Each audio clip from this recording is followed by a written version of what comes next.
What's who's been messing with my system? Same system, and everything's all a mess. I'm Tony Katz. The show is Tony Katz today. Little Arturo Fuente action right there. Ooh, I'm gonna need to pinch and roll that. I know it sounded weird, but it'll work.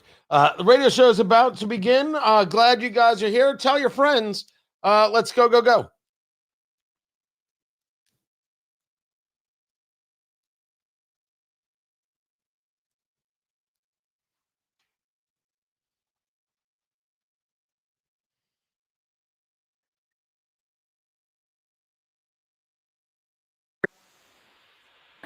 Was reminded I was in the speaker's backyard in Louisiana over the weekend and on Friday, and we went to a restaurant there, and our waiter by the name of Joe was wonderful.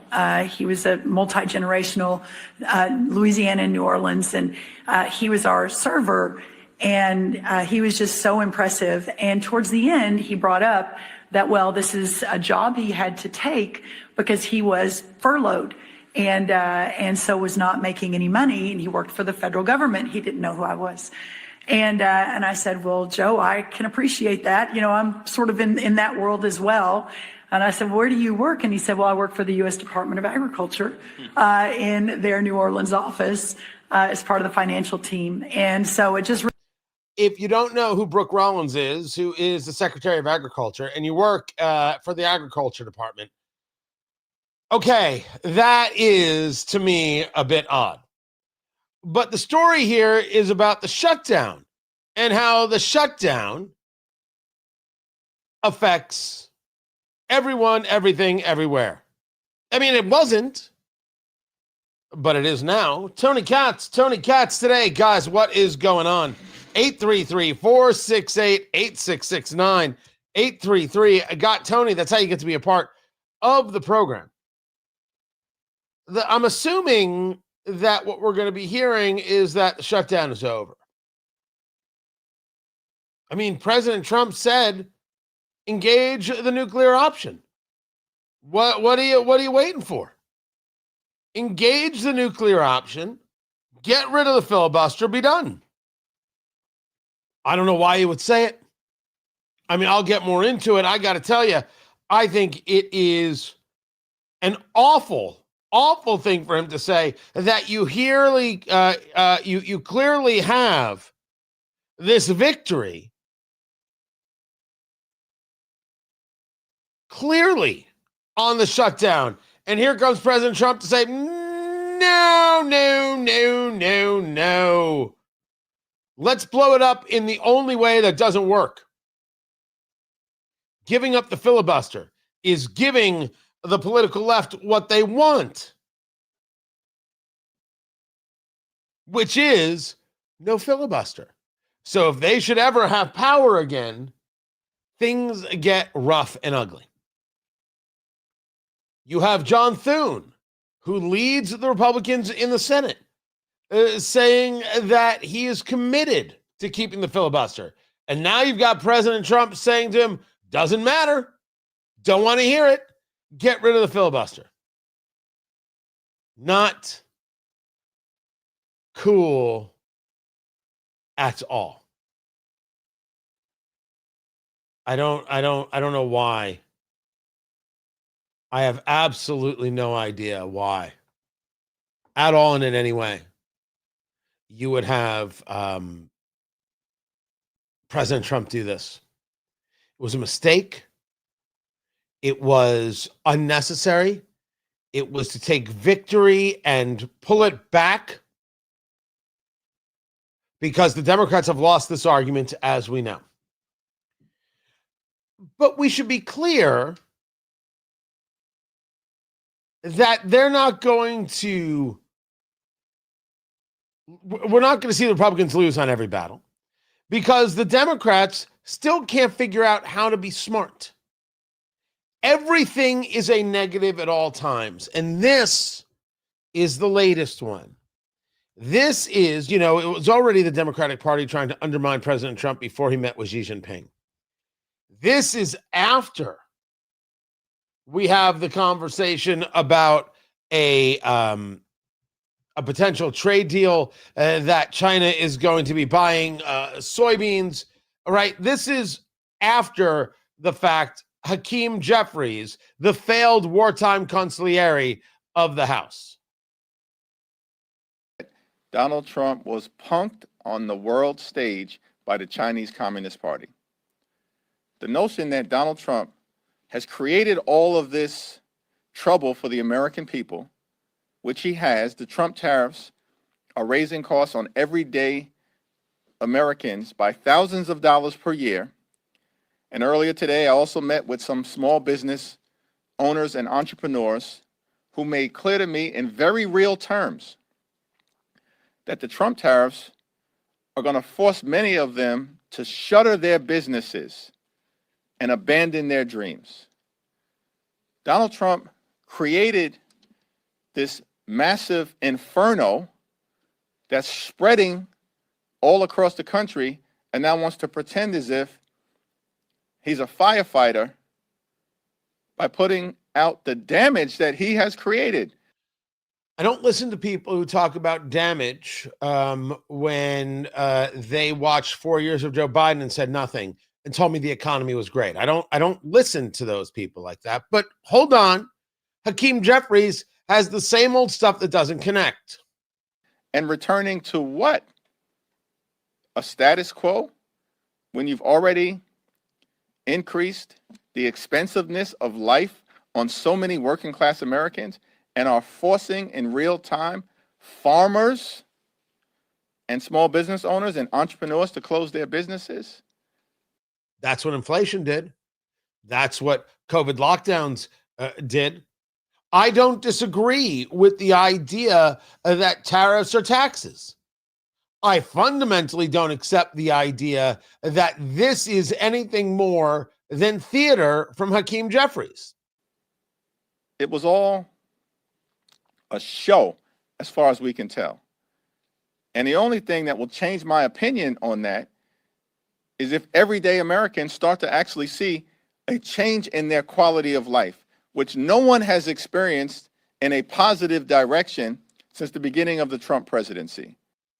Egg prices are lower. Gas prices are lower. We don't have the illegal immigration that we had. We're doing something about fentanyl. With all due respect, Hakeem Jeffries, you don't have the conversation, and that's part of the problem. If you focus solely on a conversation of we have these costs that are too high and tariffs affect business, you could actually get somewhere. But look what you do. Look where you go. This is a president who repeatedly promised on the campaign trail that costs would go down. Costs haven't gone down. Costs continue to go up. Egg prices are down. Gasoline prices are down. They are. It can't be denied. Energy prices are down. They are. Has every price gone down? No. Are beef prices still too high? Absolutely, positively. Insurance costs? You better believe it. I want to know what Hakeem Jeffries is willing to do about reducing regulations to bring some of those costs down. He's complaining, no solutions, mind you, from the party that brings you 31 days of government shutdown. Childcare costs up, housing costs up, electricity bills through the roof, grocery costs up, price of coffee out of control, and most importantly in this moment, healthcare premiums about to dramatically skyrocket. Obamacare. Let's see if Hakeem Jeffries can notice the problem in his Obamacare conversation. Because of the Republicans' continued refusal to extend the Affordable Care Act tax credits. Republican policies are doing violence to the American people. You are the party that says men can be women, women can be men, and parents can't stop their children from engaging in these horrific mutilation surgeries, or the child gets taken from the parent. And you want to talk about violence and policies? Oh, Hakeem. Oh, good Lord. Goodness gracious. That is a statement right there. You want to talk about violence in policies, but let's go back and listen to that again real quick. Out of control. And most importantly, in this moment, healthcare premiums about to dramatically skyrocket because of the Republicans' continued refusal to extend the Affordable Care Act tax credits.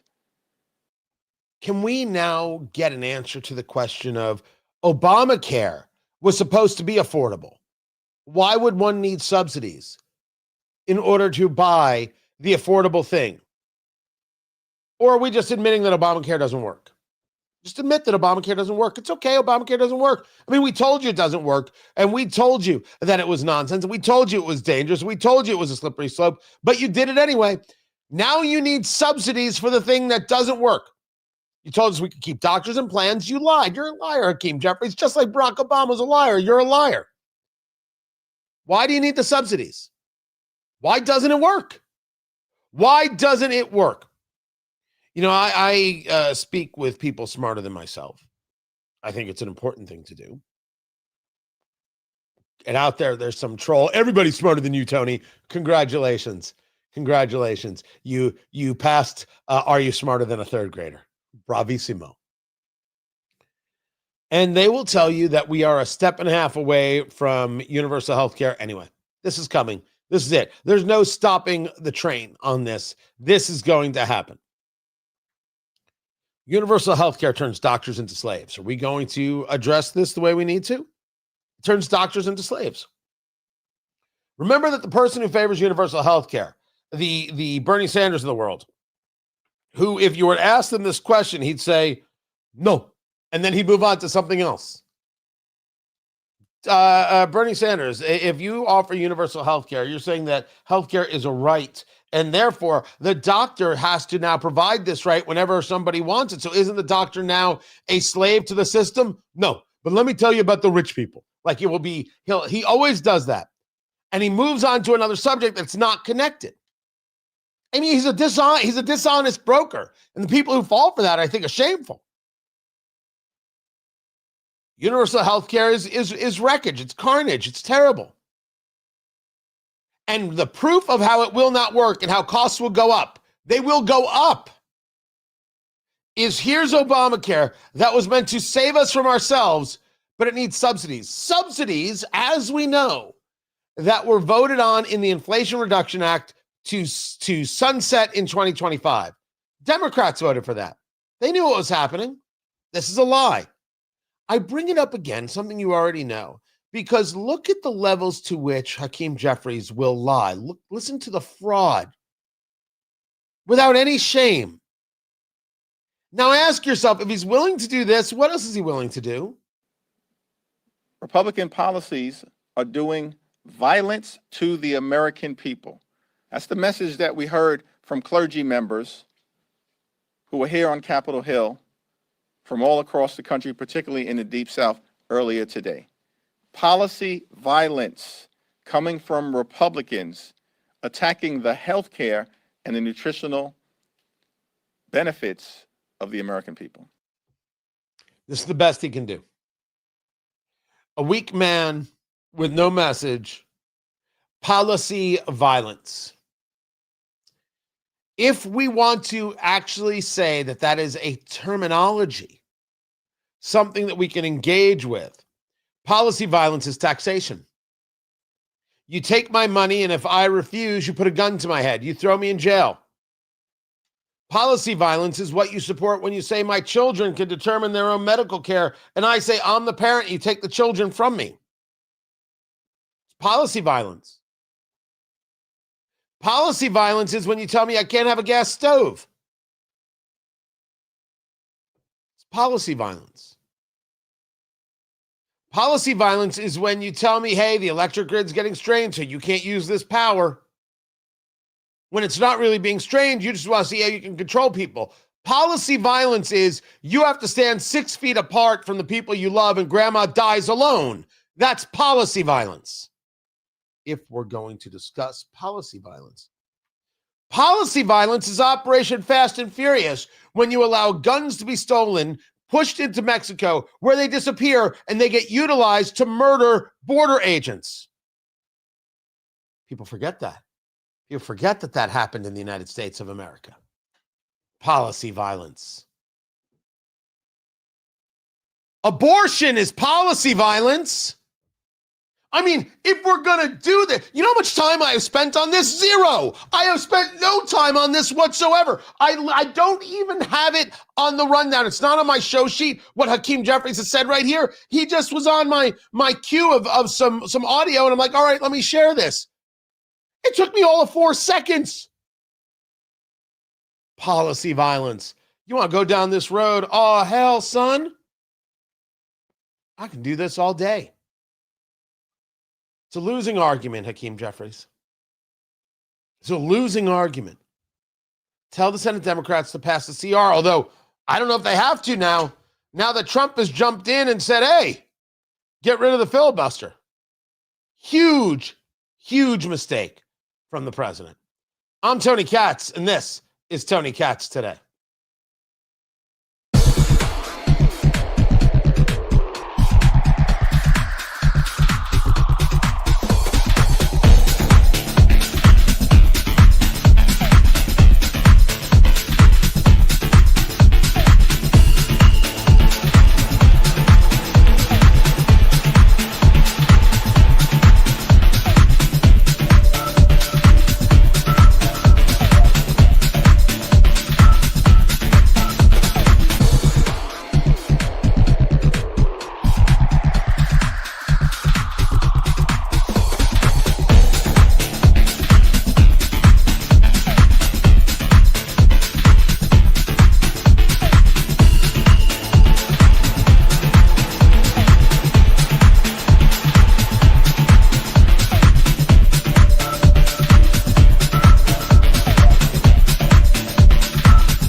Welcome back, guys. Tony Katz. Tony Katz Today. Good to be with you. So I didn't have that on the show sheet. I had the shutdown, right? I had that, and then I was going to get into the Trump refugee story, which is, to me, one heck of a story. But I didn't have that about Hakeem Jeffries. I just saw that and started playing it. You heard it when I heard it for the first time. That's how that worked. These people are they're just too much.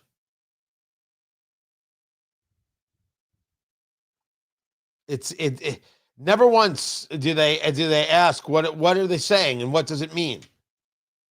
And what I just went through there, I think this is the great example why people don't trust mainstream media. Isn't that the pushback? Like the immediate pushback? We did it here without problem. I didn't say anything that you wouldn't have said.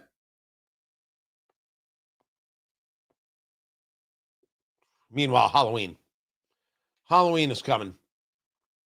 It's going to be very exciting. I've been asked, Tony, are you dressing up? And the answer is no. No, because I'm a grown man. But then again, I could go for Halloween as a grown man, and many people have never seen that before. So who knows? Who knows? But I did find out Full-size candy bars. We have full-size candy bars to give away. Can I get? No? All right. Yes, we do. Yes, we do.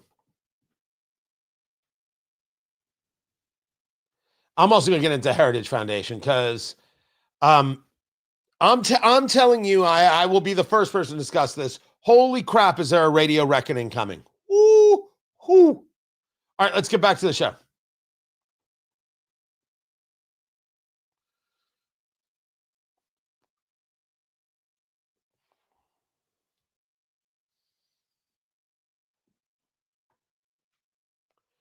On the subject of soybeans, and I discussed this on my morning show, and I was lucky enough to hear from some farmers, Tony Katz today. Reach out, Tony at TonyKatz.com. I want to hear from the farmers. So there was this story that came out, and the story was that American farmers are welcoming the new possible deal between the U.S. and China, which involves the purchase of soybeans. Now, until there is a purchase of soybeans, nothing matters. And that's not me being negative. And I think that there's this real conversation about the constant nonstop negativity of the left on anything that Trump does. Trump sold us out or failed, capitulated to the communists. It's something you say. There's no factual basis in any of this. But I also want to make sure that when we talk about factual basis, we do this all the way around. So the Chinese have promised, the story from the Associated Press, they promised to buy at least 25 million metric tons of soybeans annually for the next 3 years. The question before us is 25 million metric tons a lot of soybeans? And is it where we were? Now, the reporting states it's back in line where they were before President Trump launched the trade war. But the 12 million metric tons that they're discussing that would happen between now and January, about half the typical annual volume. The question is, how much do they usually buy and how much are they going to buy? Then the follow-up question for the farmer is, at what price? If you don't have the answers to these questions, how could we possibly determine the value of the deal? That there is a conversation that will allow for this sale to happen, good. What does it actually mean? How does it translate to your neighbor farmer? The farmers in your state, the farmers in your county, that matters. So one of the stories is that there's a farmer who says the soybeans are probably going to lose $150 to $175 an acre. For him, it's a $180,000 loss for his operation. Now, does that mean comparative to what you would have made? Does that mean an actual true loss? Where are we at? I want to talk to farmers. Well, I'll talk to ranchers as well. Tony at TonyKatz.com. Reach out. I've done some roundtables before. I'm due for another one. I want to hear what it is that you're dealing with, what you like, what you don't like, what works, what doesn't, what you're hopeful for, what else it is that your representatives, our representatives need to do to ensure opportunities. I want to know, I want to hear it from you. Tony at TonyKatz.com. Reach out. This is Tony Katz today.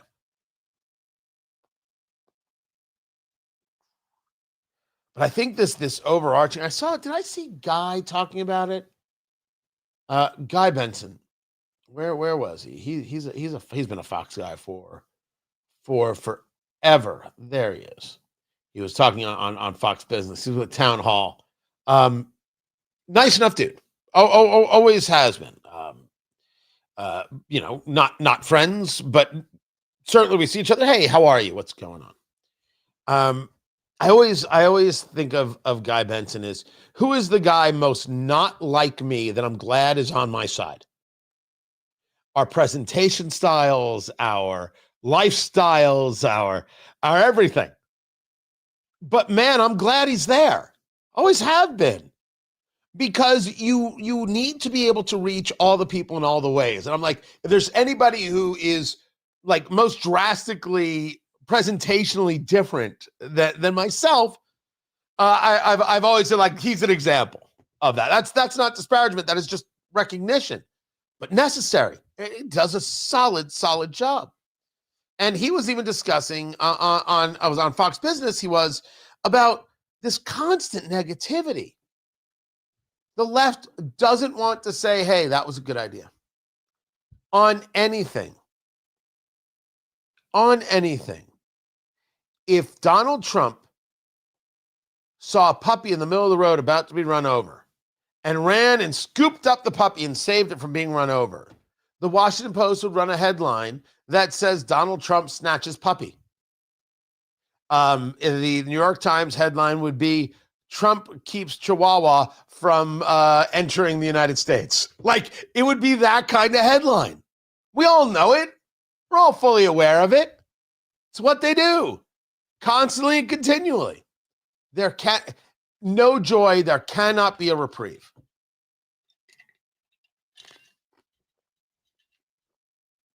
It's ugly. It's ugly and it's unattractive. I've got that. I'm gonna do Kevin Roberts here. Yeah, we're gonna get into it. We're gonna get into the whole heritage thing. Because the argument being made, I think, is rather suspect. It is. It is rather suspect. But I will get in to that. We'll talk a little bit about weapons testing. Major Mike Lyons will be with us a little bit later in the program to discuss all of that. And there's a great story over at the Wall Street Journal. Should you just buy stocks until you die? That is nuts.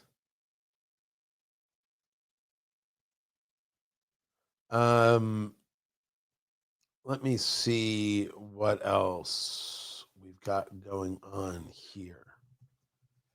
I almost expected Trump to do a presser today. I'm a little surprised that he hasn't. There's no White House press conference today. There's no White House press briefing. I was a little surprised by that as well. So, what's that there, producer Landon? Coming back in 10 seconds. Spectacular.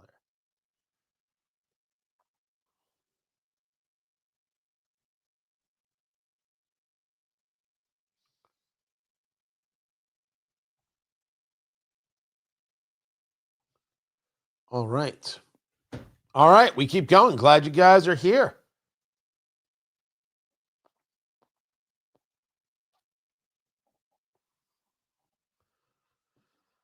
Halloween. A happy Halloween to one and all. And I said, handing out full-size candy bars.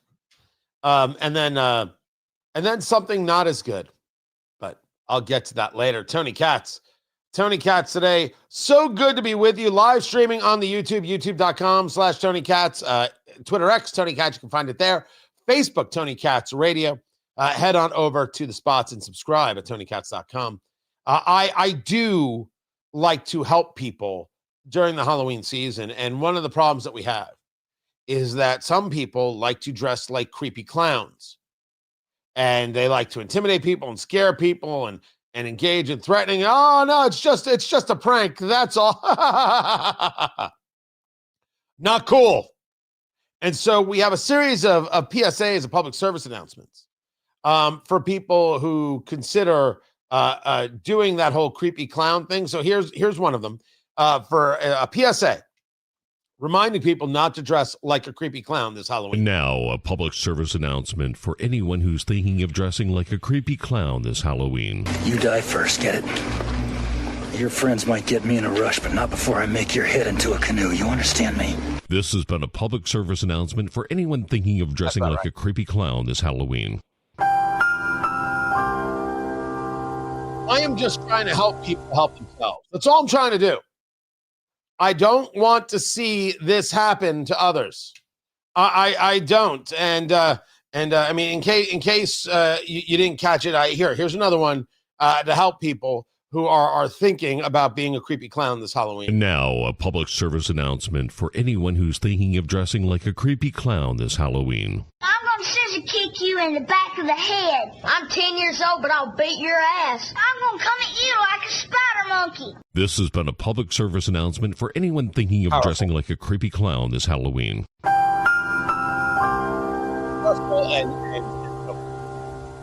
I hope people, I hope they listen. I hope they learn. On a more serious subject, the FBI stopped the terrorist attack in Michigan. This from Kash Patel, the FBI director.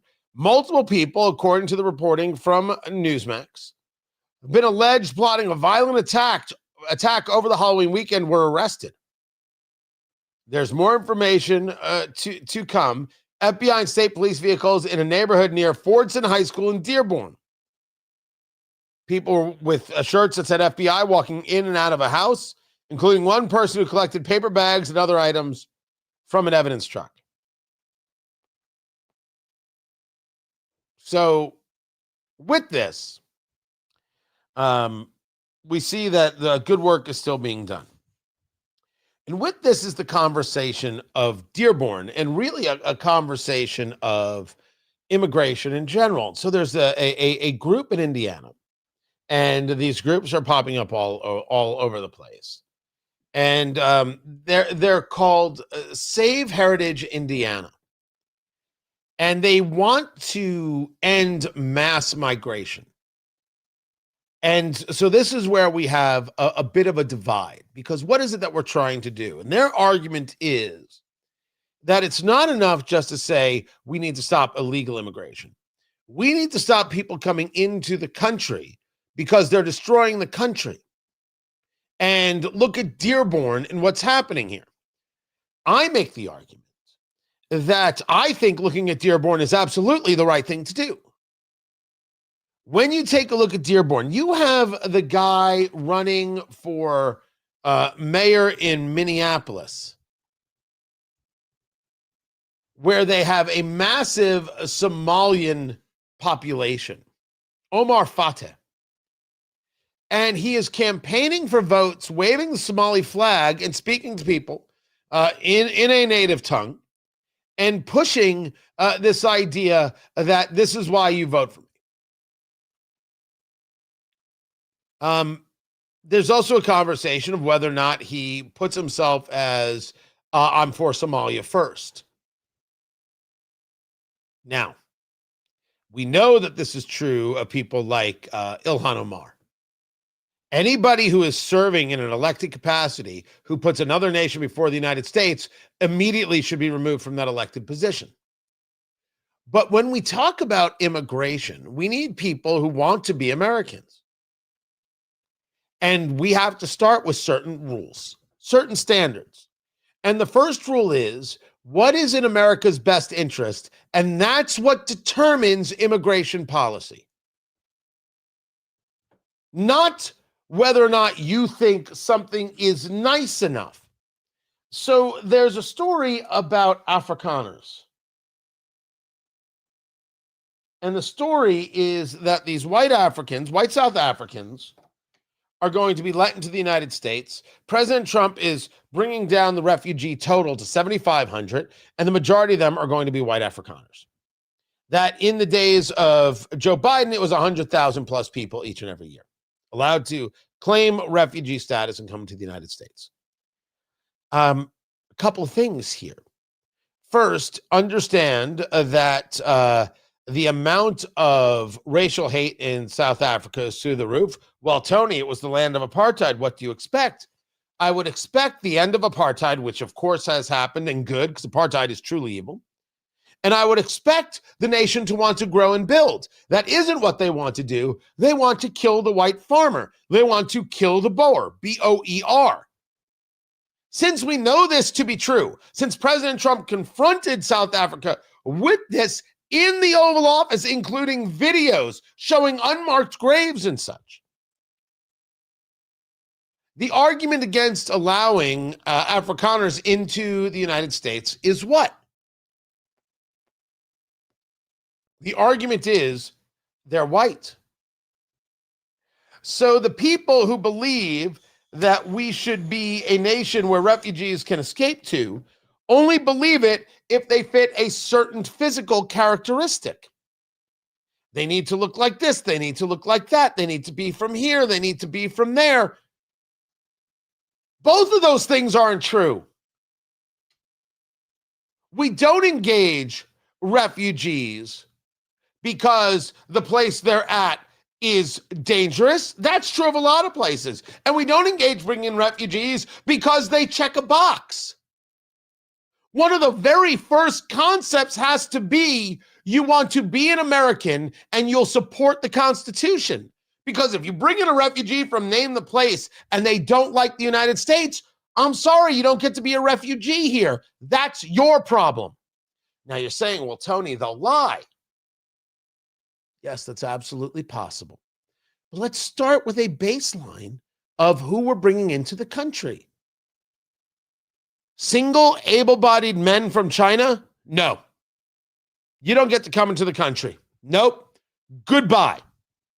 I accept the fact that China is an adversarial nation, and we will not allow that to take place. How many more so-called scientists do you need to hear about stuffing viruses into their socks like they're Sandy Burger and engaging with our universities? Nope. President Trump is wrong when he talks about student visas for Chinese nationals. Absolutely, positively not.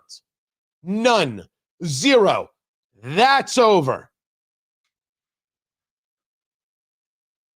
People who come to the country and associate with those who are trying to do damage to the country, gone. Yes, when we talk about people coming into the country, your associations matter greatly because you are not citizens. Right now, you are guests. You want to be a citizen, you have to prove yourself. What is wrong with that? I want someone to explain to me how that is somehow a bigoted concept or idea. It is certainly not a bigoted concept or idea. The difference that I have with a group like Save Heritage Indiana is that the presentation that they provide is, we can't have anybody in the United States because they're dirtying America. You know what I mean by dirtying, and we can't have that. Not what we do, not who we are. We're the only nation on planet Earth that can create more Americans. And one of the places where we have a difference is the idea of whether or not America is an idea or America is a land. And it was J.D. Vance who put this out there that, you know, America is the place of his family and the place of his roots, and this is his land, which is a different thought process, certainly, than the idea of we are welcoming, but you have to do it our way. I would put forth that you have to do it our way. And I would also put forth that I would have zero issue with a serious limiting of immigration as we work on creating better systems and we recreate a level of focus. I have no issue with that whatsoever. But the idea that I don't want people who would be beneficial to all of us coming into the country and being part of the country, it's nonsense. I want that. I see tremendous value in that. There are certain economic realities of that. Do you need every nonstop immigration to the country so you can have people, doing the work that Americans won't do? No. Is it true that there are some jobs that Americans are not doing? Yes. Is it clear and obvious, as we reported when we went to Springfield, Ohio, which I think we're going back this spring? We're going to do an update from Springfield, Ohio, right? Remember, they're eating the dogs, they're eating the cats. And we learned that these Haitian refugees are covered by this temporary protected status, and they're working in these factories. And the factories are like, oh, they're so great. They're such hard workers, not like these Americans. You're like, what in the world is... And you realize that TPS was basically a jobs program. You're getting cheap labor. protected by the federal government? No. No. Oh, no, no, no, no, no, no. Bad idea. So I have no problems with saying we don't do some of these things.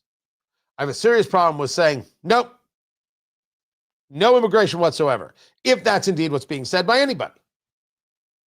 We should be people who say we can do this well. Let's go do this well. Let's go do this honestly and clearly. And let us take a look at these places that don't seem to think that the rules of the United States apply to them. Whether that's Dearborn or whether that is indeed Minneapolis. Take a look at these places where these alleged attacks or these planned attacks were going to take place until they were thwarted by the FBI, and who was connected. And if people are connected and they came to the United States, you have to go.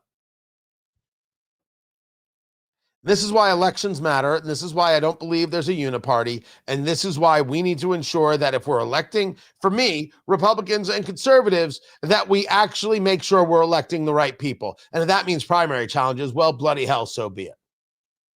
I'm Tony Katz. This is Tony Katz Today.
We were talking, producer Land and I were just talking about the Miami Dolphins who just got rid of their general manager. And I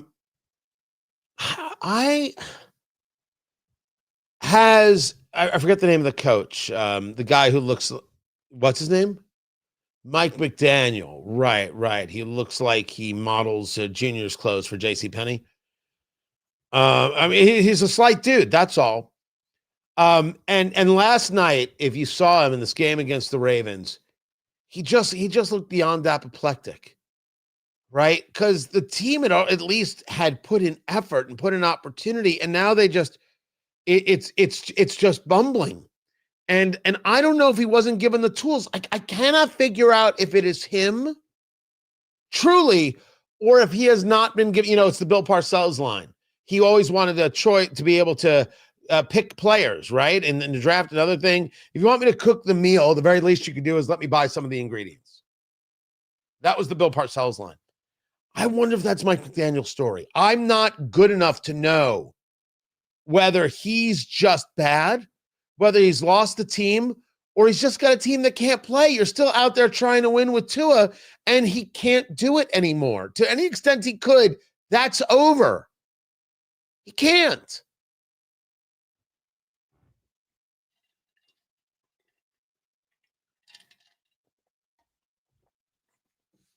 Of course, Tua should have retired after the concussions.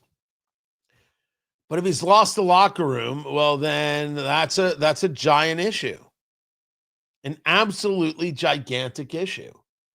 But I know Tyreek Hill is out. I'm fully aware. With that, I simply state that there's. I don't know if his time as a head coach is done. I just don't know if that's. I just don't know.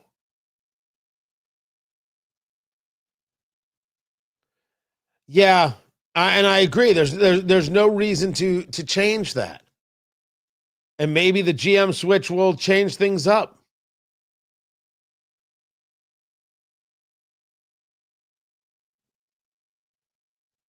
Yeah, not easy.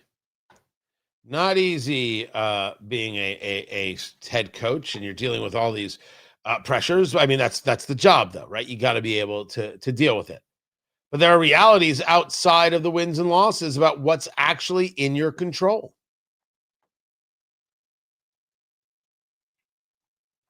We here in Indianapolis, we had the Colts. We had a GM named Ryan Grigson. Proof. And now we've got Chris Ballard. It wasn't for the fact that this team is 7-1, he'd be gone too. And by the way, he should be.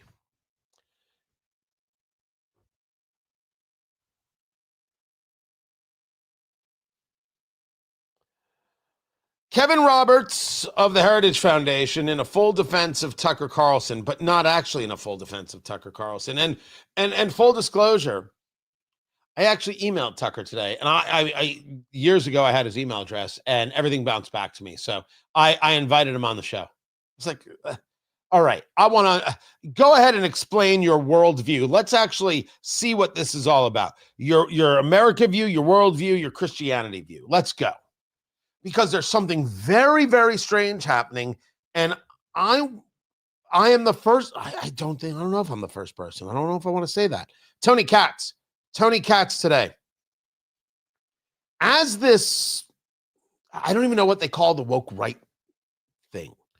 As this conversation grows, as this nonsense builds about platforming bigots and Candace Owens with, Trump killed Charlie Kirk. And, the Jews, and she'll look at the camera and be like, oh, we know. It's very odd. It's very ugly. There's no basis for it. Yet millions and millions and millions of followers and people who push back, who buy into this stuff. People at Turning Point who buy into this stuff. I'm not saying the leadership of Turning Point. I'm saying people they brought in, some of these conversations, some of these, this accepted hate. How do you differentiate? Thank you, Tony. Them from the people at Columbia University. So now comes an interesting question. What happens to talk radio? If you're a host who believes that, does your station believe that? Right? My point is, I have worked in places where the ownership absolutely disagreed with me 150%, but never once got in my way. Never once got in my way. Never got a note.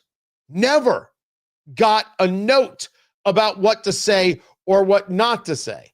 I have been asked before, hey, we're not bringing up this subject until more data comes out, and here's why. And then I can decide whether or not I listen to that or not. But I've never been say, hey, you can't talk about this. That has never happened. But if there is this move amongst the alleged political right on this idea of Israel bad and we need to be this kind of nation and a conversation about Christianity that I don't know if people would consider proper or perversion, there's going to be a real question on the radio side as to whether or not they remain. And then there's going to be a pushback on that. I'll get into it. Keep it here. This is Tony Katz today. just started really hitting me today that if the radio host, not the podcaster, they've got, they are to them, right? Who sponsors them, who supports them, etc. But a radio station, a radio company as a business, allowing free speech, correct, might be seen as different for them than allowing certain kinds of speech. If a radio host was saying white people this, black people this, Asian people this, Hispanic people this, right? They had some group they were just talking bad about constantly, would the station have some responsibility to keep them on? And the station would be like, oh, heck no. That's not what our sponsors want. That's not what our audience wants. And we don't want that audience. One could assume they would say such a thing. Right? So I am watching and I'm saying, this eventually does hit.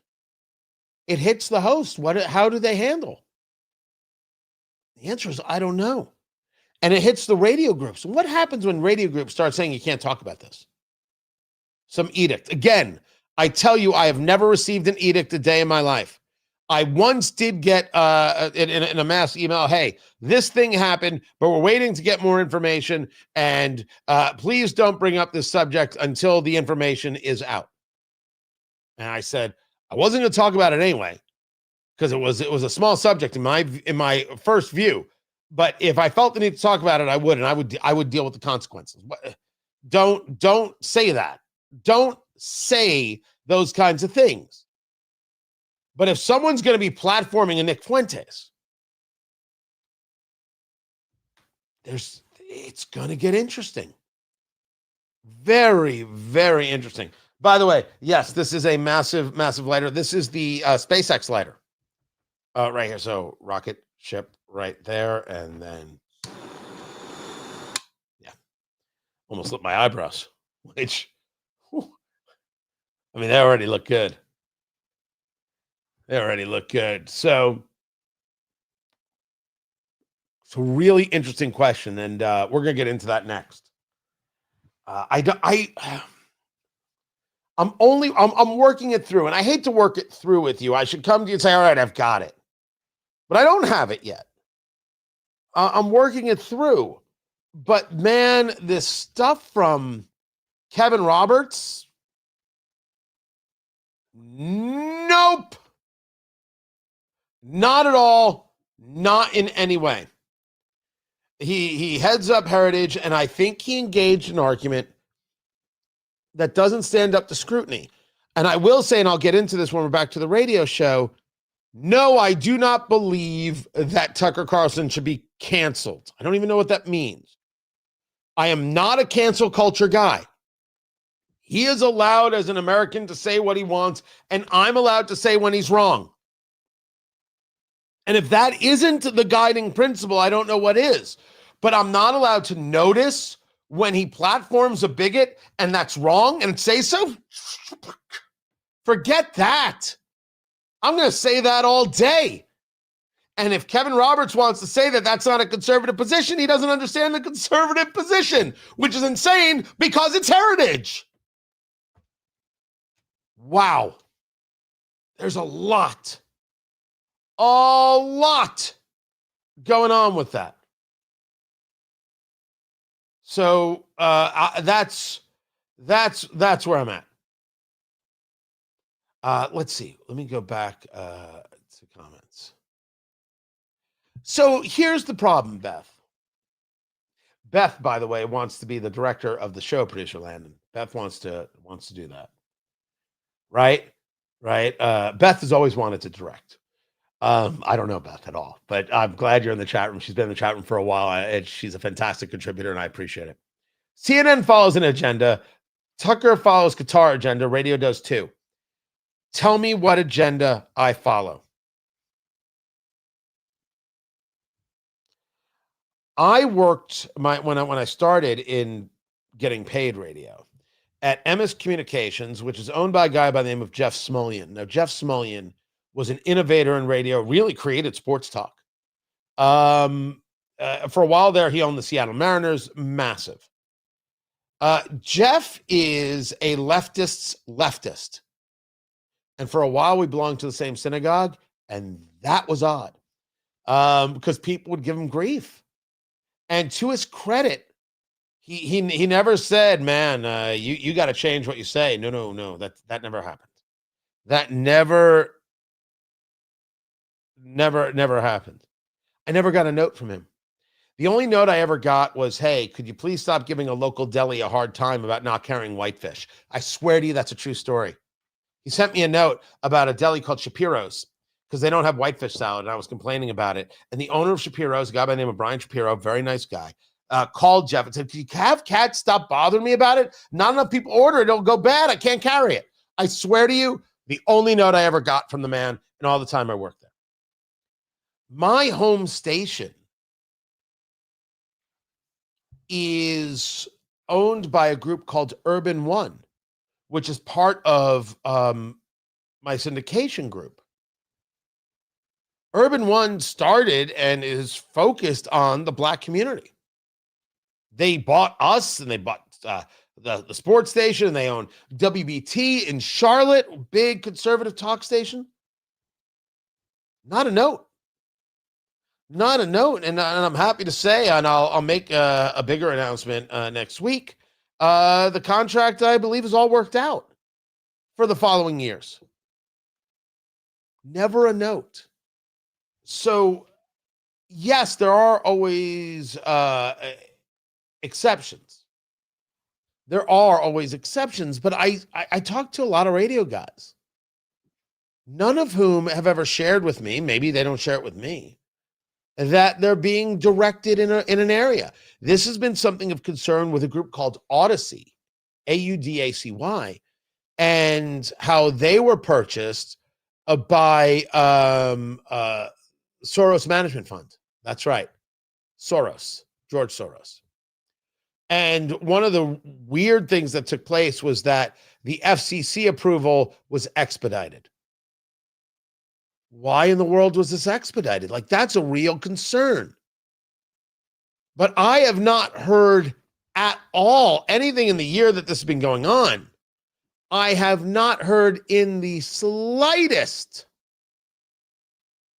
a conversation about Odyssey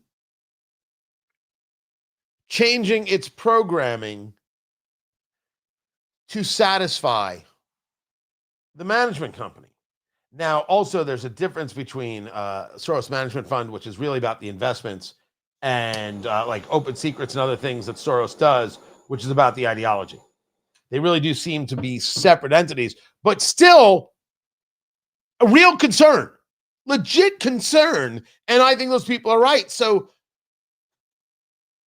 with that, I am thinking ahead to what happens to radio when these kinds of conversations come from some hosts on the air. Now, that said, I'm a pro-Israel guy, and I never once got a note saying, hey, you can't do that. So if somebody's anti-Israel, does he get told, no, you can't do that? Or is it about more than that? Is it about people, positions, policies that are platformed? That's where my thoughts are. That's what I'm wondering about. I hope that makes some sense. With that, we're about a minute away from the radio show. We still have Major Mike Lyons, retired United States Army, scheduled to be with us. Actually, we did that interview earlier, and I will bring that to you at the bottom of the hour. We'll get to that. And don't forget to go to TonyKatz.com and subscribe. And I appreciate you guys being here. I'm working this out. So I hope you don't mind me going through that with you, discussing that with you. The amount of people, Dark, who were concerned about what Urban One was going to do, it was through the roof. It was legit fear from a lot of people. And I had known the WBT story that they brought a year before us. I'm like, guys, I know some of these people, and nothing. and stay calm, and it has worked out well. So, coming back to the radio show. Oh, that's the Hanoverian from Von Reist. Right there, Stephen. Cornflower blue. Thought it matched the shirt. Let's do some radio.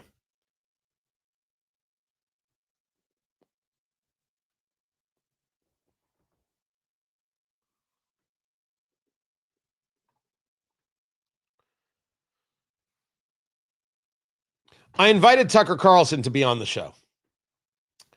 The emails bounced back. Admittedly, it had been a very long time since I had reached out to him. We were never friends, sharing recipes or anything like that. I had emailed him. This is going on maybe 8 years ago when he was doing stuff with Fox. Hey, congratulations on the move. Congratulations on this, and one or two things, and that was it. And he would write back a little note, one line, 2 lines. That's it. But after he platformed Nick Fuentes, I said, okay, I want to understand your worldview here, your America view, your worldview, and yes, your Christianity view. I want to understand what it is that you're saying, because you were wrong to platform Nick Fuentes and you didn't push back on him. You just, there, where was the, now wait a second. It was allowing a guy who has called for killing Jews to be on your show and your very large audience as if somehow it was all normal. But it's not all normal. It wasn't all normal. And we should say that it wasn't normal. Tony Katz today. Good to be with you guys. Happy Halloween. Smoking the Arturo Fuente. This is the Hemingway signature right here. Nice cigar. Always appreciate the smoke. Smoke them if you got them. This interview with Fuentes for a lot of people seems to be a final straw. That there are some people who might very well be saying that Tucker Carlson should be canceled. I'm not one of those people. But the idea that I'm not allowed to note that what he did is maddening seems ridiculous to me. When Tucker Carlson decided to go to Russia to interview Vladimir Putin, I had no issue with it whatsoever. It seemed like the people who had issue with it were pretty jealous that Tucker got the interview. I get a chance to interview Putin, I'm going to interview Putin. When Tucker Carlson said, hey, look at this Russian grocery store, it's so much better than anything in the U.S., I said, this is ridiculous.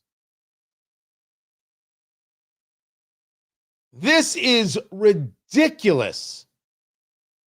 Anybody who would think that a Russian supermarket is superior in any way to an American supermarket and our ability to buy food anytime we want, the ability to have such incredible options, this is madness.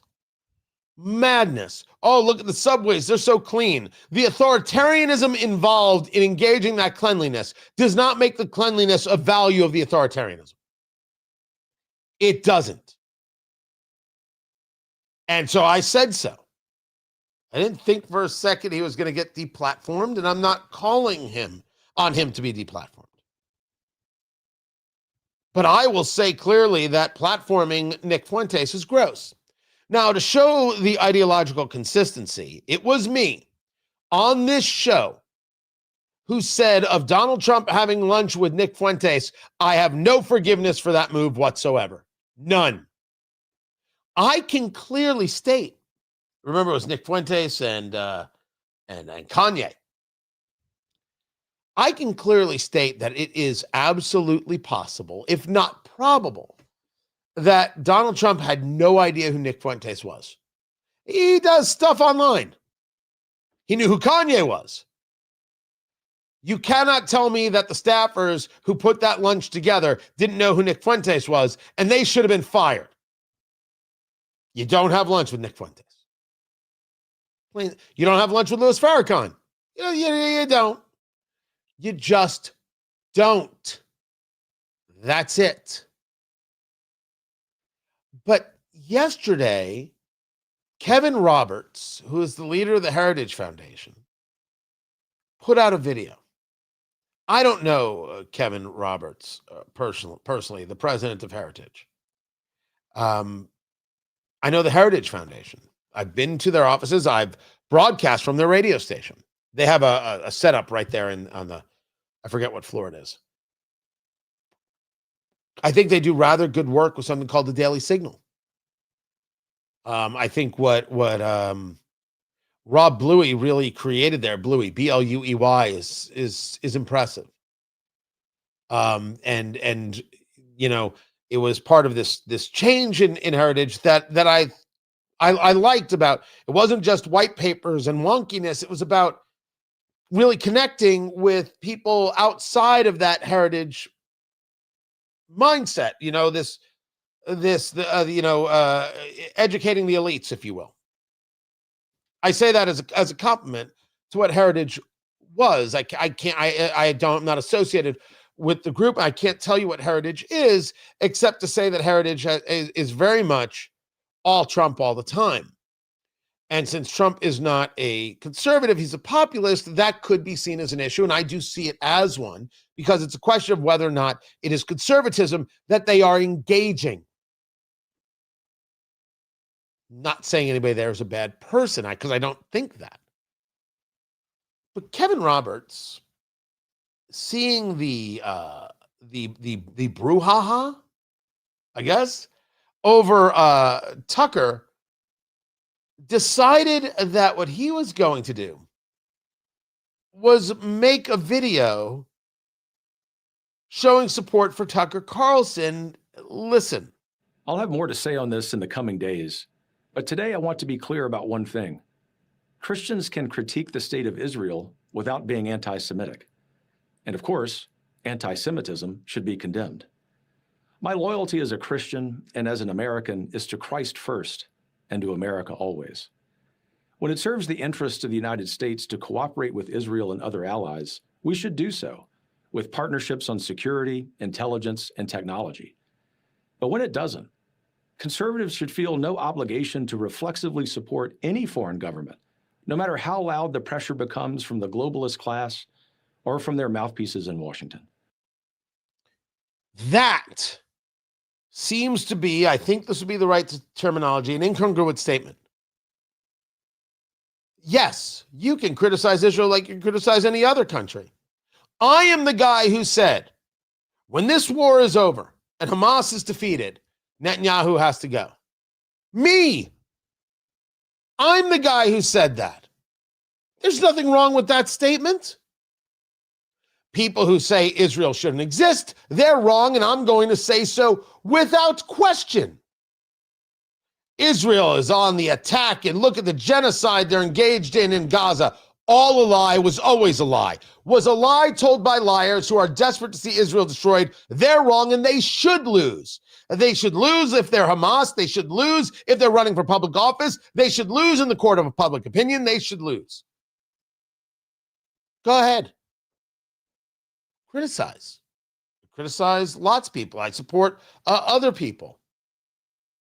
But if I notice the criticism, I'm a globalist. Kevin Roberts, that's not really an acceptable position. It's a position that's going to get pushed back. Listen to your argument. Anybody can criticize.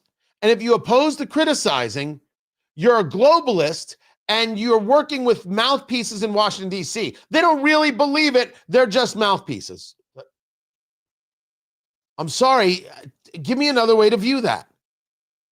That's how we started. That was the first 40 seconds of this video. And I said, oh, this isn't good.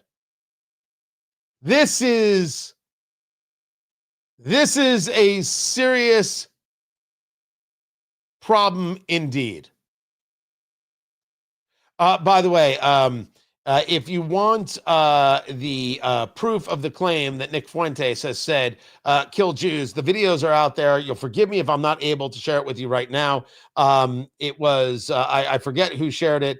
It's absolutely positively there. He said the words unquestionably. I will grab it. I will bring it to you. People are questioning. I don't believe he's said that. He absolutely said it.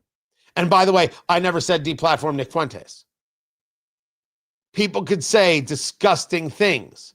Now, you want to kill a whole group of people, that might be seen as a problem. But people could say disgusting things in the United States of America. Going back to Kevin Roberts from Heritage. The Heritage Foundation didn't become the intellectual backbone of the conservative movement by canceling our own people or policing the consciences of Christians. And we won't start doing that now. We don't take direction from comments on X, though we are grateful for the robust free speech debate. We also don't take direction from members or donors, though we are inherently grateful for their support. And we're adding more every day. This is the robust debate we invite with our colleagues, our movement friends, our members, and the American public. Is a robust debate having a noted anti-Semite on your platform and normalizing him? I didn't say Tucker can't do it. I'm asking, to your point, Mr. Roberts, is that what debate is? Because I don't think that's what debate is. We will always defend truth. We will always defend America, and we will always defend our friends against the slander of bad actors who serve someone else's agenda. That includes Tucker Carlson, who remains, and as I have said before, always will be a close friend of the Heritage Foundation. The venomous coalition attacking him are sowing division. Their attempt to cancel him will fail. Most importantly, the American people expect us to be focusing on our political adversaries on the left, not attacking our friends on the right. If you're platforming Nick Fuentes, tell me what makes you different than Rashida Tlaib. Why shouldn't I notice? And herein lies the crux of the problem. You tell me you believe in the robust debate, but now you're saying that if I engage with, my gosh, why would you do that? I'm a globalist, not focused on the right things. That dog won't hunt. I don't buy into that in the slightest. I don't buy into that, and I don't think other people should buy into that as well. And so as I listened to this video from Kevin Roberts at Heritage, he wants to have his cake and eat it too. He wants to maintain a relationship over here and wants to make a claim over here. And I believe that the proper term is incongruent. These things are not connecting well. Enter Ted Cruz to make this statement. And now is a time for choosing. Now is a time for courage. If you sit there and nod adoringly while someone tells you that Winston Churchill was the villain of World War II, if you sit there and nod while someone says there's a very good argument America should have intervened on behalf of Nazi Germany in World War II, if you sit there with someone who says Adolf Hitler was very, very cool, and that their mission is to combat and defeat global Jewry, and you say nothing, then you are a coward, and you are complicit in that evil. He's clearly talking about Tucker there. He is clearly talking about Tucker Carlson right there. Is Ted Cruz now somehow part of this globalist cabal? I don't think so. I disagree with and even abhor things that Nick Fuentes says. But canceling him is not the answer either. When we disagree with a person's thoughts and opinions, we challenge those ideas in debate. And we have seen success in this approach as we continue to dismantle the vile ideas of the left. And if we are to agree, sir, as we would, that we should engage in debate and disagree and not deplatform I can do that with Tucker Carlson as well.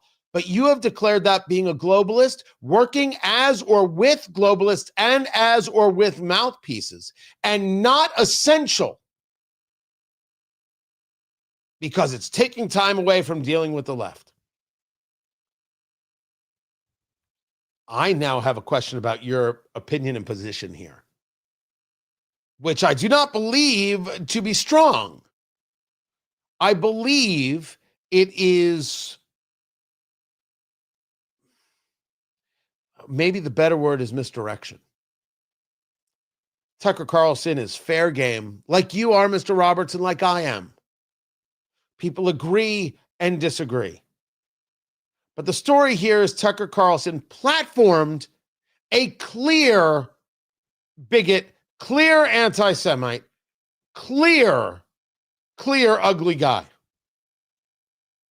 If you don't think we should ask why, I don't quite understand what it is that you're advocating at Heritage that could be considered in any way conservative in what you are conserving. I welcome you on the show anytime. This is Tony Katz Today.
so in an uncivilized, crude, and gross way that is not acceptable in this democratic forum.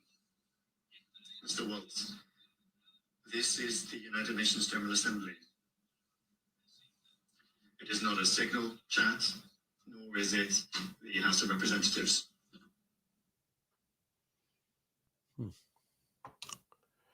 Welcome back. Oh, I still have that up there. Sorry. Tony Katz today. I only hope I made a cogent argument. I only hope that you see where I'm coming from in this conversation, that I explained it well. I think Kevin Roberts' statement doesn't connect. He is saying, hey, leave Tucker alone, and then saying you're wrong if you can it's totally okay to criticize here, but it's not okay to criticize there. That's very awkward. Oh, I totally believe you got into a YouTube radio community chat. You wanted a place where you can engage and people be like, hey, I disagree with you. Okay. All right. I think you're in the right place, man. Personally. Good Lord. Anyway, I'd love to hear your thoughts there.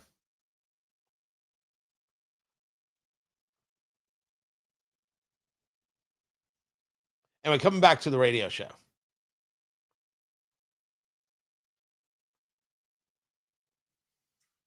NBC News reports that Republican groups are now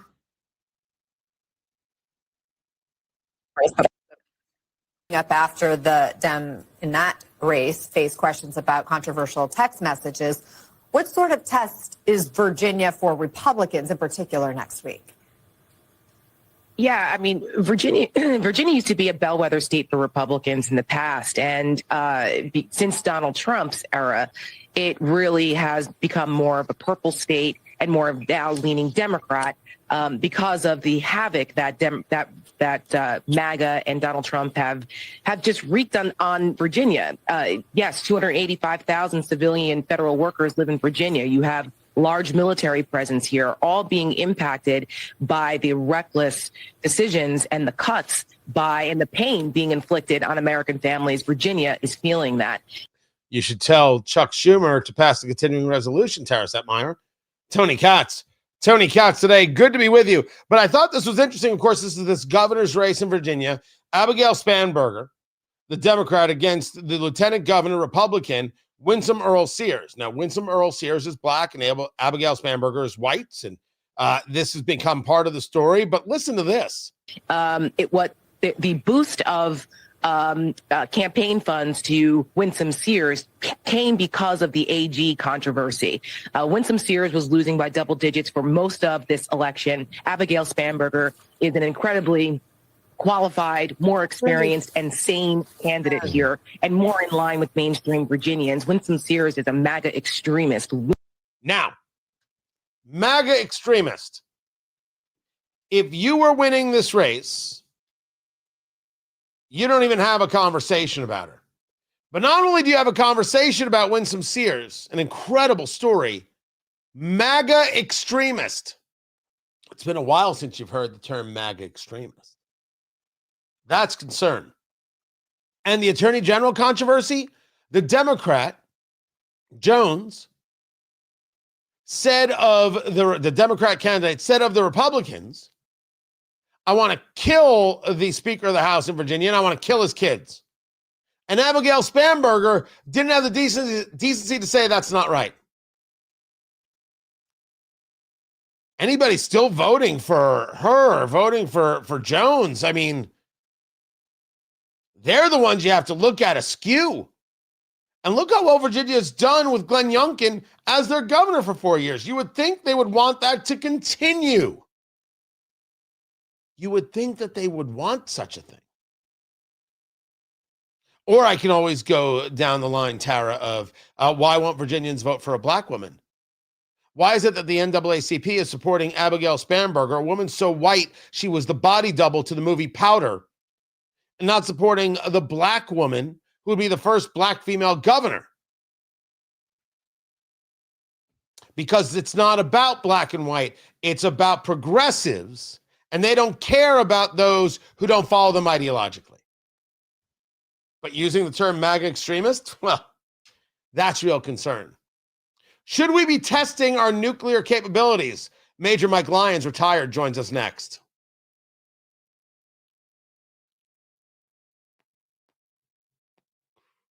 So this is a good one. MAGA extremist, asked Dusty. Explain it to me. And the response from Beth is MAGA extremist equals not socialist. Bravo. Nicely done. That's pretty dang good. That's pretty dang good. I will steal that and completely not give you credit. That was really good. Yeah, Gayle King leaving CBS. This is Barry Weiss, most probably, saying, you know what, we got to make a change here. Also, CBS is in third place in the morning show fight. So a couple things there. I think the more amazing thing about the story is that, did you know that Gayle King was 70? I lost my mind when I saw that. Gayle King is 70 years old. You knock me over with a feather. That is incredible. So what do I think of it? I think that things do change. And I think that if you're CBS, you want to be doing better. That's what I think. You want ratings. You want to make the money. Let me just get this out here. President Trump wants to test the nuclear arsenal. Major Mike Lyons. He discusses why it's important and not a danger. Everybody should watch this now. And let me just put in everything else that I need to.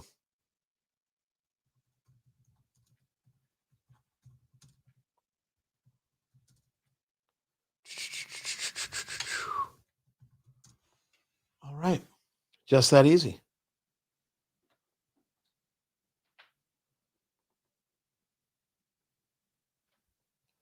So, what else? Actually, Bikini Atoll actually comes up in the conversation. It actually does come up in the whole conversation. I will get to that. Okay, 1 minute until we go. So I pre-recorded that interview. So we will share that with you, Major Mike Lyons, and then man, I'm getting ready for Halloween. I don't know how you guys do it, but I didn't know until I moved to Indiana how casual people take it and they walk around with drinks like the adults. I was like, this is amazing. They set up their fire pits and everyone's just hanging out. I didn't grow up that way. Grew up with, Halloween, but not like that. I'm like, this is very, very cool. So we set up the bar, let people drink, do whatever. I did not make brisket for everybody. I did not do that. There's only so much time in a day. Only so much time. Major Mike Lyons is up next. So enjoy. Enjoy every bit of it.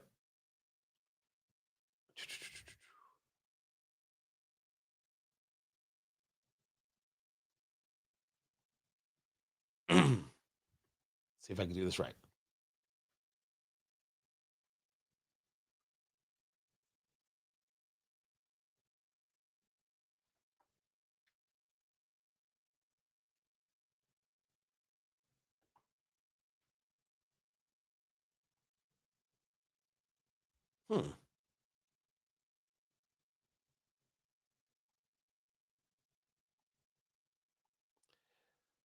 So I spoke with Major Mike Lyons.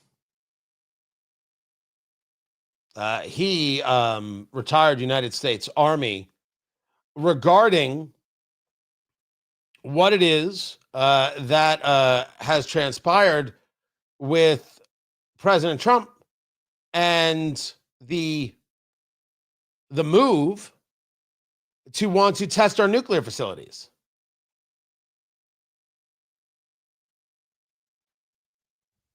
Sadly, not playing the way I wanted it to. Tony Katz today. Good to be with you. Find everything I do over at TonyKatz.com. It is kind of nutty the way this has been portrayed, the way this has been shown has been pushed. This madness about like some danger that comes from the testing. I don't think that's the case. I don't think that is the case at all. It is not a danger. What it is, it could very well be a rational position of here's something that we haven't done. Here is something that we need to do. And if we don't do it, if we aren't people willing to test, what does that mean? We have a nuclear arsenal. Are we going to pretend that we shouldn't be using it? No, wait. Take that back. We absolutely don't want to use it. But are we going to pretend that it's not there? It just sits there?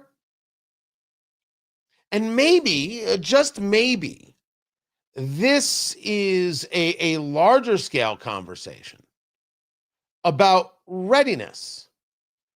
My conversation with Major Mike Lyons seemingly is a prerequisite that if you want to be a good social media troll. Oh, wow. Whatever happened with my system went to hell in a handbasket, which is really too bad. I will post it because I had video of it and everything else, and I will share it. I will have it on the YouTube feed. It's a genuine issue when we take a look at how people react and respond to something that could very well be just smart policy, a smart idea, valuable. Why would we say that somehow it is so wrong for us to realize we've got we've got an arsenal. We should test it. Well, for Major Mike Lyons, it goes along with an idea. And he wrote about this at Real Clear Defense. And the article is entitled The Trump Doctrine of Visible Leverage. It's a very interesting idea.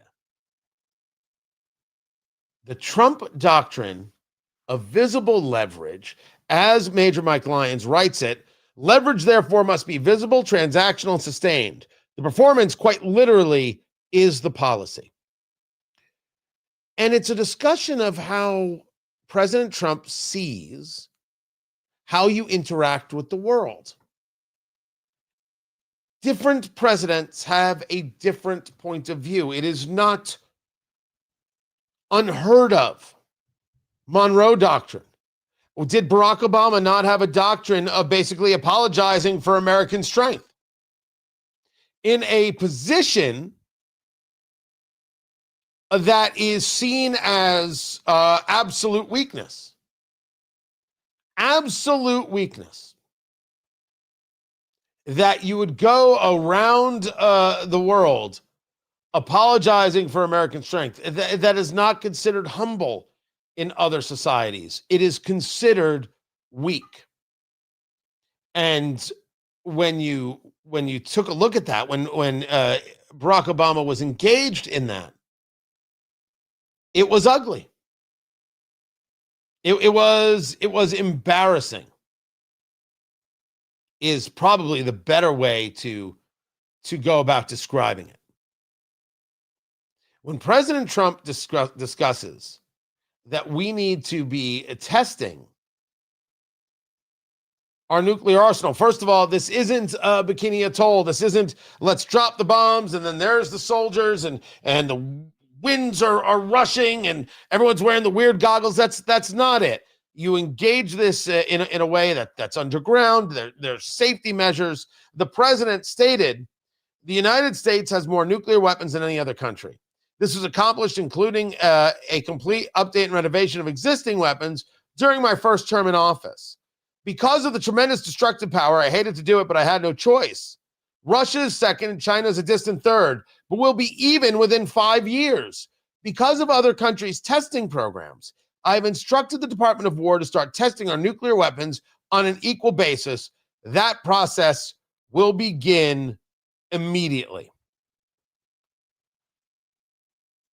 There is no question that other nations and rogue nations are looking to have this nuclear option, this nuclear advantage. Level playing fields allow them to engage in more saber rattling. This is why Iran could not be allowed a nuclear weapon. And anybody who thinks that it's wrong to take out their nuclear facilities, well, my gosh, you must have worked in the Obama administration. It was the right thing to do. I'm glad we did it. We should continue doing so. And if you say to me, who are we to decide for other nations?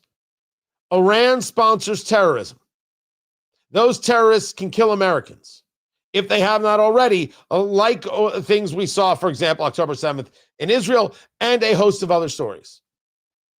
We saw how their support of the Houthi rebels in Yemen has gone down.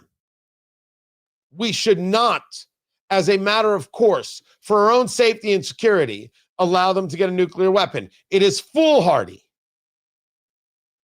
to say that somehow we should let this happen when we can do something about it. It is of real-world understanding to say we have a nuclear arsenal and we need to remind the world that we have a nuclear arsenal. I don't think they forgot. I should be clear about that. But rather,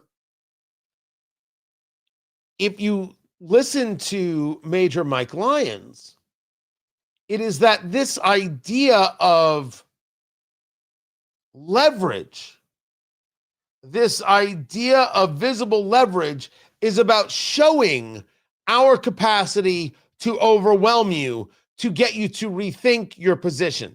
The USS Gerald Ford moving into the Caribbean. We already know that the United States has been taking out drug boats from Venezuela. I do not oppose these things. Some in the Senate and the House have been saying, are we engaged in an act of war here? Because you've labeled Nicolas Maduro a narco-terrorist. You have said that we are in this level of war action. War is something that's declared by Congress. You have to come to us. I think they have a fine argument. But if you want to show Venezuela that you're not messing around, the largest aircraft carrier in the fleet being on your doorstep or just hanging out in the water, floating around with our planes and our missiles. How is that not deterrence? And how is that not something that we absolutely believe in?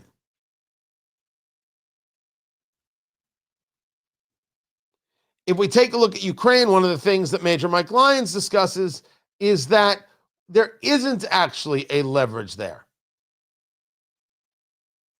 That you had President Trump trying to get Zelensky to engage giving up land. Then you had Vladimir Putin pushing away President Trump, and Trump then saying, well, Ukraine can get its land back in Donetsk and Luhansk and Zaporizhia there in the Donbass. Oh, of course they can. We'd support it, and NATO's going to get in there and be supportive. And the next thing you know, we're going to be selling more weapons to NATO. But it has not fully materialized. And so one of the things that you're seeing is not too much movement from the United States on the subject of Ukraine, Russia, because he does not see that the leverage is there for him to apply. Now, you can actually argue this as a conversation about soft power. But what President Trump likes is a tangible show, a tangible presentation. I, for one, have never liked the military parade stuff and everything else. And I get that Americans don't like it because that's what they do in China and that's what they do in Russia. And ooh, look how tough they are. We don't need to do that stuff. We'll just do what needs to be done when the moment comes. We're just ready. Trump's point of view is different. He wants to show it. He wants to embrace it. When Putin came to Anchorage, and there were the F-18s and the F-35s, and there was the flyover of the bombers, the same bombers that took out Iranian nuclear facilities at Fordo and Isfahan and Natanz. That's the show. Now, I can appreciate someone not liking it, but it's an interesting idea to think of it as doctrine. And as for the testing of the nuclear arsenal, as opposed to these progressives who scream, oh my gosh, let's ask a different question. We have one. When is the last time we tested it?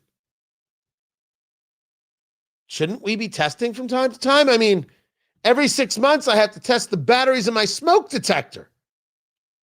Is it really so weird, so strange, so odd, so peculiar, so out of bounds, so how dare he, that we'd want to make sure that our nuclear capabilities, our systems are up to snuff? No, I don't think it is, actually. It makes me wonder, why in the world did we take so long? When was the last time we were really doing this? Exactly what could we find in this? And it also lets him show the world, hey, don't forget, this is not the country of Joe Biden. We are very ready. You want to be our friend. There's a real fear that some have in the country about strength. Trump is not one of the people of that fear. And that is one of the reasons he got elected. I'm Tony Katz. This is Tony Katz Today.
Sorry, guys.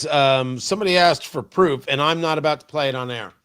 But I will send these clips that are out there regarding Nick Fuentes. No, I'm not playing that stuff on air. I'm sharing some of the stuff he said about Charlie Kirk.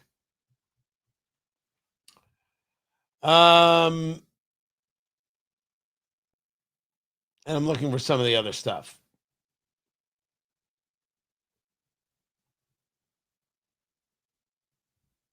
So with that, no, I'm not gonna play it on the show. But I'm not gonna share the parts where he talks about what he wants to do to women. I'm not sharing that at all. I'm not gonna be part of that. It's ugly enough that I'm sharing the stuff he said about Charlie Kirk, but some people want to hear the stuff he said about Vice President Vance and Usha Vance.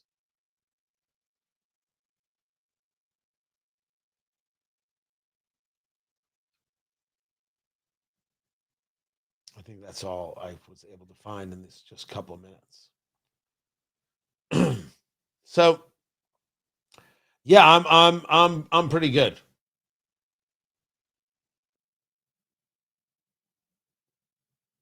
I'm pretty good with saying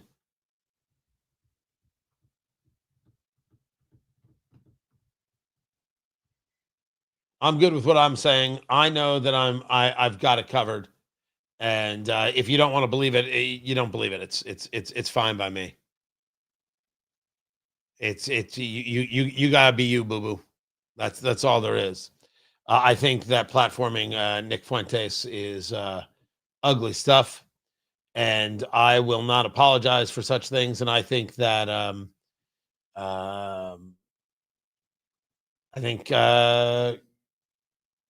Kevin Roberts has got a lot of explaining to do. I think he missed the moment.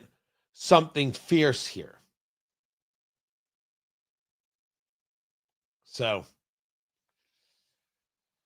that is that. Coming back in 30 seconds to the show. And I had something else. I forgot what it was.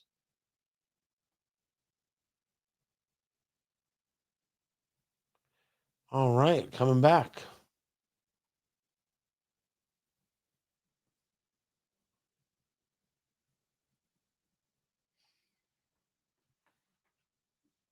No, you don't have to waste your time looking. I was asked, like, hey, here are the examples that I could find in the 30 seconds while I'm doing the show, and that's it. But no, I shared them here.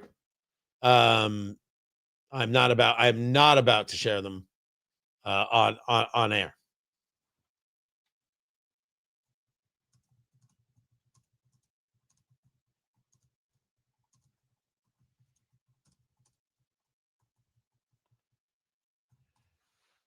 Halloween, bring it on. Bring it on. Bring me candy. I am ready. Tony Katz today. Good to be with you. I again warn people. Some people like to dress like a creepy clown for Halloween. It's a bad idea. They sit at the end of the road and they're dressed as a clown. They've got the knife. They try and scare people. No. It's gonna end up badly. And so I developed some public service announcements for anybody thinking of dressing like a creepy clown for Halloween. And now, a public service announcement for anyone who's thinking of dressing like a creepy clown this Halloween. I know where you live and I've seen where you sleep. I swear to everything holy that your mothers will cry when they see what I've done to you. This has been a public service announcement for anyone thinking of dressing like a creepy clown this Halloween. If that doesn't convince you, nothing will. Well, but just in case it didn't, one more. And now, a public service announcement for anyone who's thinking of dressing like a creepy clown this Halloween. You hear me talking, hillbilly boy? I ain't through with you by a damn sight. I'm gonna get medieval on your ass. This has been a public service announcement for anyone thinking of dressing like a creepy clown this Halloween. All we can is help those people who need the help. It's all we can do. For sure. More on the shutdown coming up on the show. Listen, I think Speaker Johnson has done an admirable job, but how in the world do you go out there and now discuss that Democrats are keeping it shut down when the president has said engage the nuclear option? And why did he do it? Why did he say it? Why would you want the filibuster gone? Why would you put yourself at odds with a Senate that has been so supportive of you? I think a mistake from the president. Why would you, with all of the winning, why would you just not win? 4D chess, I have a hard time with that idea. I've got that coming up. More is coming even after that. Find everything at TonyKatz.com. Subscribe. It'll be good for you. You'll get taller. I have no idea if that's true. This is Tony Katz today. Guys, fantastic. I'm really sorry. I don't know why that didn't play. Like, I don't know what I did wrong. Let's see. Did I have to do this right here? If this is it, I'm going to be so angry if I just made that one silly mistake. It seemingly is a prerequisite that if you want to be a good social media troll, I can't believe it.